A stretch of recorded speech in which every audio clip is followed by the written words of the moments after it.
What are you made of? You're made of matter, which is made of molecules, which are made of atoms. But where did those atoms come from? The ones in you? How were they formed? Well, they were created inside of stars. Really, you're made of star stuff. Life needs a lot of different kinds of atoms to exist, like hydrogen, carbon, and oxygen. But when the universe began, there was only hydrogen and helium, the very, very simplest atoms of all, and nothing else. Where did the others come from then?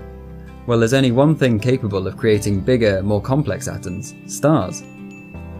Stars are born when clouds of dust and gas become very, very small due to the force of gravity. So small that the atoms in them don't have enough room anymore, getting extremely squeezed together, and everything starts to heat up. The temperature gets so incredibly high that the smaller and simpler atoms are transformed into bigger and more complex ones in a chain reaction called nuclear fusion.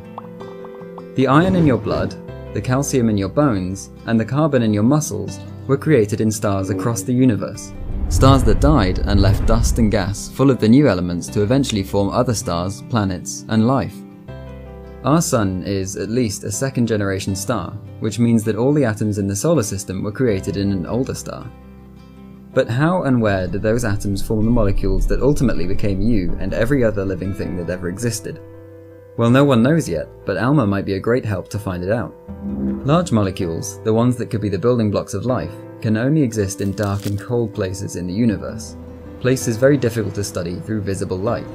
But ALMA can see the faint radio light emitted by the coldest things in space, and it can peer through those dark clouds where stars and planets are born and, maybe, discover where and when the first building blocks of life are created, answering one of the greatest questions of mankind. Studying these atoms and molecules is, in a way, like studying yourself.